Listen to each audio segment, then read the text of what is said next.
Assalamualaikum warahmatullahi wabarakatuh. Alhamdulillah wa kafa wassalatu wassalamu ala nabiyyihil mustafa sayyidina wa maulana Muhammad wa ala alihi wa ashabihi ahli sidqi wal wafa amma ba'd. Faqala azza min qail fi muhkami tanzilihi wa huwa asdaqul qailin alladhina yahmiluna al-arsha wa man hawlahu yusabbihuna bihamdi rabbihim wa yu'minuna bih ويستغفرون للذين آمنوا ربنا وسعت كل شيء علما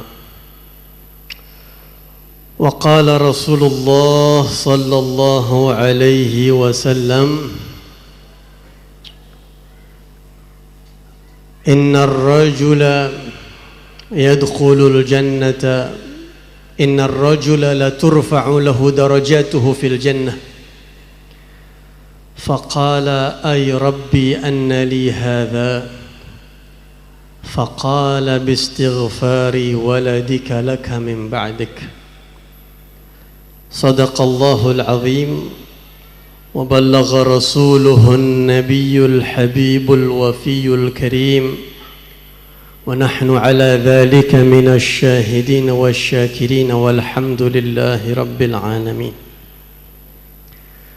Al-muhtaramin wal mukarramin, para habaib, para kiai, para asatid yang sangat banyak hadir. Saya takut tidak bisa menyebut nama-nama beliau selengkap.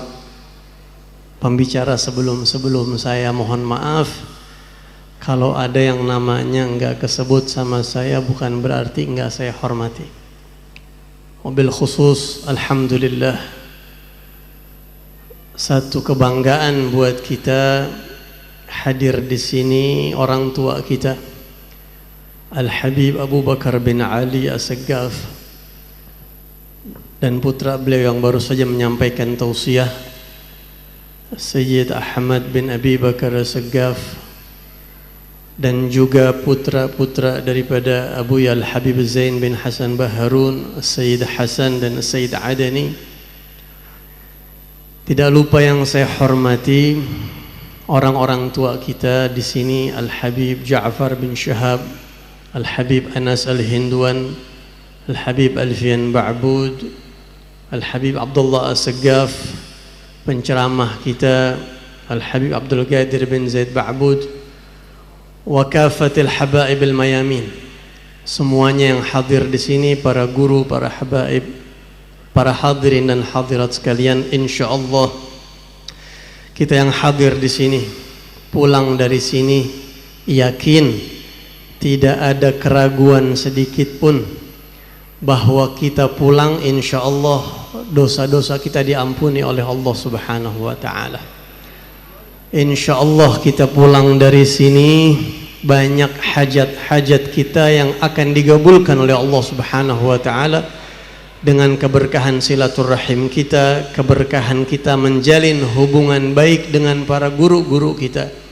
Tidak lupa sahibul bait, sahibul hajah, akhina Zakaria yang mengundang kita pada malam hari ini bersama Al-Habib Muhammad Al-Gadri, Ketua Al-Hasaniyah Kalimantan Barat.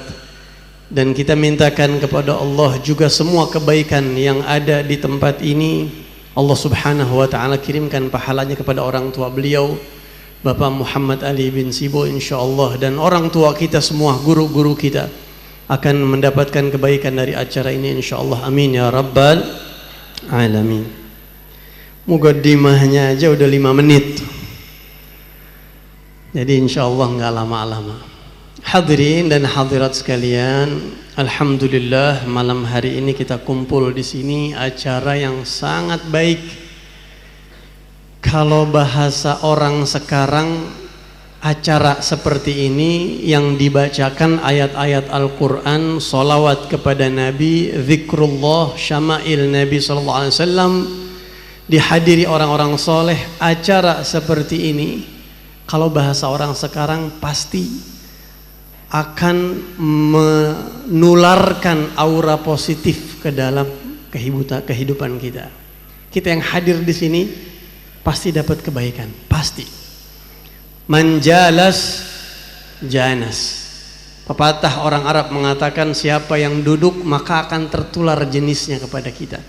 Kita duduk dengan orang-orang baik, insya Allah kebaikan mereka masuk ke dalam kehidupan kita. Antum jangan kira duduk seperti ini cuma datang bubar, enggak. Di sini kita banyak orang-orang soleh nih. Insya Allah ada rahasia-rahasia yang masuk ke dalam diri kita dari beliau-beliau. Insya Allah. Dan hadirin yang dirahmati Allah Subhanahu wa taala, kita malam ini hadir dalam rangka hauliyat Abuya Al-Habib Hasan bin Ahmad Baharun. Sekaligus juga kita bacakan, hadiahkan untuk Hubabah Khadijah binti Muhammad Al-Hinduan dan orang tua akhina Zakaria yaitu Bapak Muhammad Ali. Hadirin, pelajaran begitu banyak yang bisa kita petik dari Abuya Hasan. Banyak banget. Tapi malam ini saya ingin mengingatkan diri saya khususnya. Dan mudah-mudahan ini juga bermanfaat buat kita semua. Ambil satu hikmah, satu sifat Abuya Hasan Baharun yang kita jadikan oleh-oleh pulang dari sini. Dan mudah-mudahan bisa kita jadikan, bisa kita terapkan ke dalam kehidupan kita, kita aplikasikan. Salah satu sifat Abuya Hasan yang sering kita dengar dari Abuya Al-Habib Zain, dari Habib Segaf Baharun, dan juga ini sifat daripada Hubabah Khadijah, sering kita dengar dari guru-guru kita, bahwa beliau-beliau ini memiliki sifat salamatus sudur. Salamat as-sudur, hati yang bersih.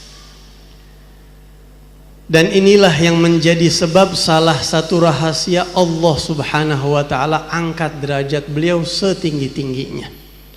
Salamatus sudur, kebersihan hati. Kita sering dengar Abuya Hasan Ustaz Segaf mengatakan, usahakan kita selalu pada titik nol, merasa orang paling hina, tidak lebih baik dari siapapun.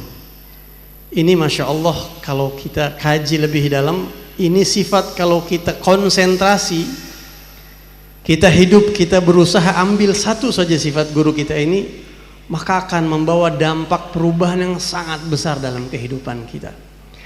Bagaimana kita bisa seperti itu? Salah satunya adalah dengan memandang setiap orang mukmin ini berpotensi masuk surga. Kira-kira ini yang hadir di sini ahli surga semua nggak kira-kira? Insya Allah. Jadi orang mukmin itu nikmat besar dari Allah. Ayat di Al-Quran yang tadi saya bawakan di muqaddimah, alladzina yahmiluna al-arsha wa man hawlahu, para malaikat yang memikul arshnya Allah, malaikat yang disebut dengan hamalatul arsh, para malaikat khusus yang punya tugas khusus. Mereka memikul arshnya Allah. Malaikat hamalatul arsh itu dari telinga sampai ke pundaknya jaraknya masirat sab'imi'ati am, perjalanan 700 tahun dari telinga ke pundak mereka. Dalam riwayat yang lain disebutkan oleh Rasulullah SAW, dari telinga ke pundak itu kira-kira seperti dari dari bumi sampai ke 7 lapis langit, seperti dari telinga ke pundak mereka.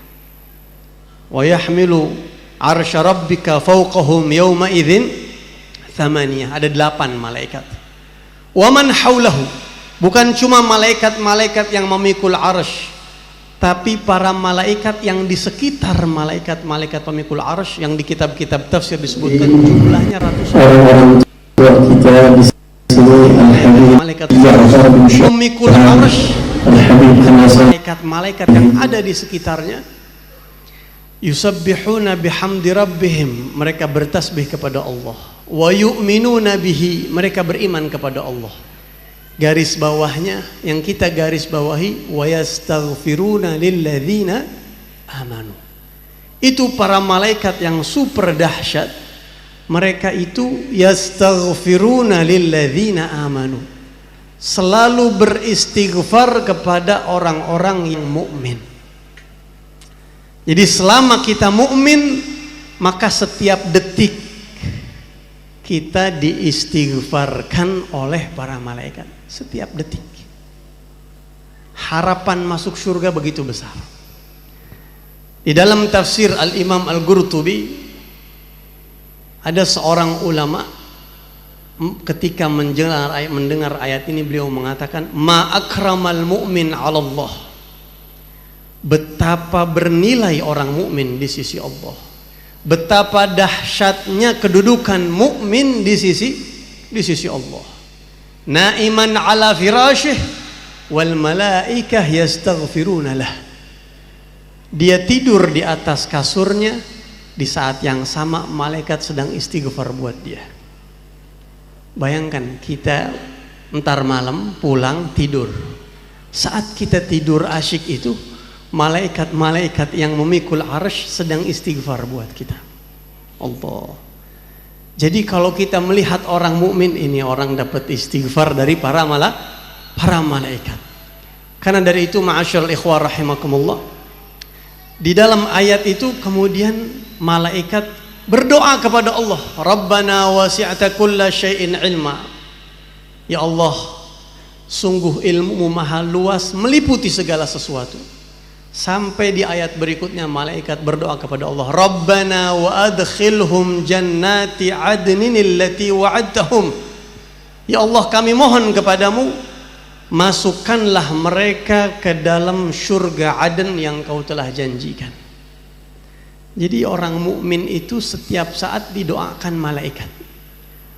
Wa man salaha min abaihim wa azwajihim wa dzurriyyatihim. Ya Allah, masukkanlah ke dalam surga bukan cuma mereka, tapi juga orang-orang yang pantas dari orang tua mereka, masukkan ke dalam surga. Istri-istri, suami-suami mereka masukkan ke dalam surga, dan keturunan mereka masukkan ke dalam surga. Ada seorang ulama dari kalangan tabi'in yang bernama Al-Imam Sa'id bin Jubair radhiyallahu anhu. Sa'id bin Jubair mengatakan, yadkhulur rajul al-jannah, nanti akan ada orang masuk ke dalam surga, fayaqul, begitu masuk ke dalam surga dia akan berkata, ya Rabb, aina abi wa jaddi. Ya Allah, bapak saya mana, kok nggak kelihatan di surga? Kakek saya mana ya Allah, kok nggak kelihatan di surga? Aina waladi wa waladu waladi. Ya Allah, mana anak saya, kok nggak kelihatan di surga? Cucu saya kok nggak kelihatan di surga? Aina zaujati. Ya Allah, mana istri saya, kok nggak kelihatan di surga? Fayuqal, ada malaikat yang menjawab, innahum lam ya'malu ka'amalik. Amal mereka tidak sama kamu. Ini nikmatnya kita punya hubungan batin dengan orang-orang soleh. Ini nikmatnya kita sekarang mempunyai hubungan batin dengan Abu Yahib Hasan bin Ahmad Baharun, duduk dengan orang-orang soleh. Karena memori mereka di hari kiamat nggak akan hilang. Antum jangan kira kita hari kiamat nanti saling lupa, enggak. Hari kiamat itu nanti kita masih ingat sama teman-teman kita. Hari kiamat itu kita masih akan ingat apa yang kita lakukan selama di dunia. Bahkan nama anak-anak kita, nama sahabat-sahabat kita, kita masih ingat. Maka dikatakan amal mereka tidak sama kamu. Maka dia mengatakan, ya Rabb, saya mohon masukkan mereka ke dalam surga bersama saya. Fayuqal, maka dikatakan, Allah perintahkan malaikat masukkan semua yang dia minta ke dalam surganya. Hadirin dirahmati Allah Subhanahu wa taala. Salah satu poin penting dalam acara seperti ini adalah enggak semua orang Allah kasih taufik hidayah untuk menjalin hubungan baik dengan orang-orang soleh. Ini majlis seperti ini, majlis haul, majlis maulid, silaturahim dengan orang-orang baik, ini dampaknya akan sampai ke hari kiamat nanti. Dan nanti di hari kiamat kita akan mencari orang-orang yang kita kenal, Insya Allah mudah-mudahan dengan keberkahan Abuya Al-Habib Hasan bin Ahmad Baharun, kita semuanya nanti masuk bersama-sama beliau. Kalau nanti insya Allah di hari kiamat, kita yakin Abuya akan bertanya. Kalau nggak ngelihat muridnya di surga, nanti akan bertanya, ya Rob, mana murid saya fulan? Insya Allah kita yakin. Kalau tadi Habib Muhammad Al-Ghadri bilang, murid-murid kadang-kadang ada yang nakal, ada yang soleh, begitu ya Pak ya? Kadang-kadang begitu kan ya. Tapi kita yakin ya. Kemarin saya baru baca satu kalam Syekh Abdul Qadir Al-Jailani. Ketika Habib Muhammad Al-Ghadri ngomong ini, saya ingat Syekh Abdul Qadir Al-Jailani pernah didatangi satu orang. Murid kamu tidak semuanya baik. Murid kamu ada yang baik dan ada yang kurang baik. Ini jawaban seorang ulama, seorang murabbi yang mewarisi sifat rahmatnya Nabi Muhammad SAW.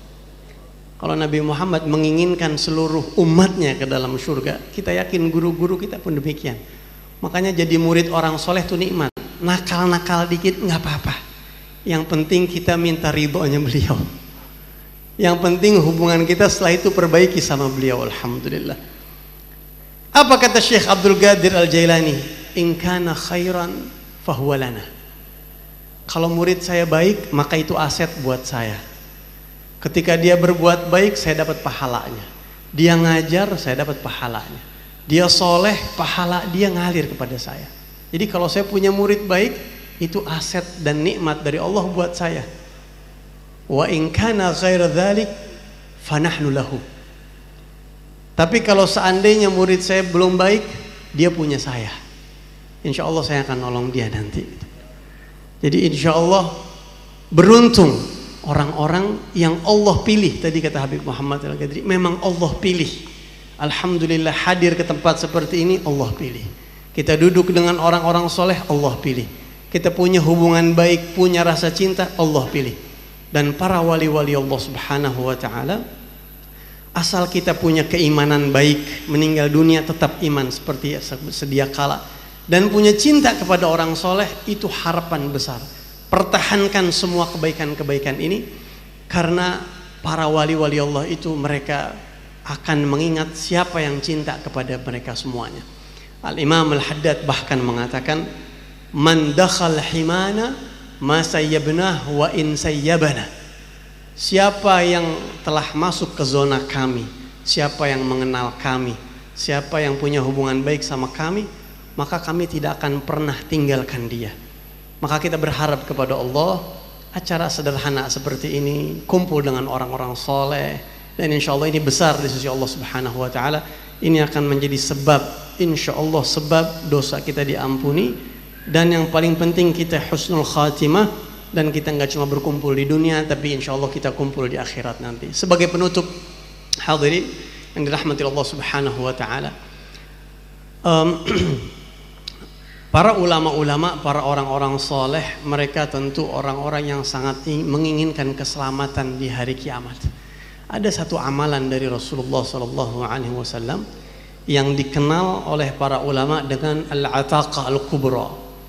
Ini tebusan dari api neraka, tapi ini tebusan mahar besar begitu. Ada satu amalan yang kalau kita amalkan ini kontan langsung insya Allah dapat tiket ke dalam surga. Di dalam hadis yang diriwayatkan oleh Al-Imam Al-Bazzar dari Sayyidina Anas bin Malik, Rasulullah sallallahu alaihi wasallam bersabda, "Man qara'a qul huwallahu ahad 100,000 marrah." Barang siapa yang baca qul huwallahu ahad 100.000 kali. Ini disebutnya as-samadiyah al-kubra, mahar besar. 100.000 banyak apa sedikit kira-kira? Banyak. Kalau duit 100.000 banyak apa sedikit kira-kira? Sedikit. Itu 100.000 bagaimana caranya? Kata ulama boleh dicicil. Au ittafaqalahu hadzal adad. Atau kalau ada orang hidup di dunia, dia tidak sengaja baca qul huwallahu ahad total seumur hidup 100.000 itu termasuk.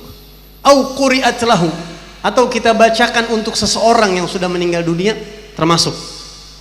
Atau kita baca sehari 100, enggak sengaja malaikat sudah catat 100.000 dapat. Man qara'a qul huwallahu ahad 100,000 marrah Siapa orang baca surat Qul huwallahu ahad 100.000 kali, faqad ishtara biha nafsahu 'ala Allah. Nabi mengatakan maka dia telah menebus dirinya langsung kepada Allah dari api neraka. Dia telah membebaskan dirinya langsung dari api neraka dengan bacaan tersebut. Tidak cukup sampai di situ, wa nada munadin min qibalillah. Begitu dia baca 100.000, dia masih hidup nih, maka akan ada pengumuman dari Allah Subhanahu wa taala fi samawatihi wa ardih, yang didengar oleh seluruh makhluk yang ada di langit dan di bumi kecuali manusia. Ala inna fulanan dhaifullah. Ketahuilah oleh seluruh makhluk, si fulan ini yang baru saja membaca surat Al-Ikhlas 100.000 kali, fulan baru saja menyandang titel tamunya Allah. Faman kana lahu tiba'ah falyakhudha min Allah azza wajalla. Siapa yang ada urusan, dia sudah dibebaskan langsung sama Allah urusannya. Jadi kalau ada yang mau nuntut dia nanti di hari kiamat, kalau ada yang mau gugat dia karena satu dan lain hal, kesalahan-kesalahan dia di dunia, dia berbuat salah gitu, nanti di hari kiamat mau dituntut, faman kana lahu tiba'ah falyakhudha min Allah. Kata Allah, langsung suruh ngadep sama Allah, Allah yang bakal ganti rugi semuanya. Langsung kata Allah, ini tamu Allah. Ini hadis diriwayatkan oleh Al-Bazzar dari Sayyidina Anas bin Malik. Siapa tahu kita bisa mengamalkan ini, siapa tahu kita baca 1.000 atau 100 atau kita baca, kita cicil dalam jangka waktu 35 bulan atau 60 bulan, insya Allah kita bisa kredit, dan ini bisa menjadi tebusan kita bebas dari api nerakanya Allah Subhanahu wa taala. Ini aja yang saya sampaikan. Mohon maaf apabila ada kesalahan. Kita minta kepada Allah, mudah-mudahan semua yang terlibat di acara ini digabulkan segala hajatnya Allah, diberkahi oleh Allah Subhanahu wa taala, khususnya orang tua kita Al-Habib Abu Bakar bin Ali Assegaf, dan semua yang terlibat di acara pada malam hari ini, Al-Hasaniyah Kalimantan Barat, dan khususnya akhina Zakaria dan juga Al-Habib Muhammad Al-Ghadir, semuanya yang hadir di sini. Mudah-mudahan insyaallah Allah gabulkan segala hajatnya, kita kumpulkan nanti bersama Rasulullah SAW di surga bersama Abu Al-Habib Hasan bin Ahmad Baharun insyaallah. Amin ya rabbal alamin. Hadza wal 'afu minkum. Wassalamu alaikum warahmatullahi wabarakatuh.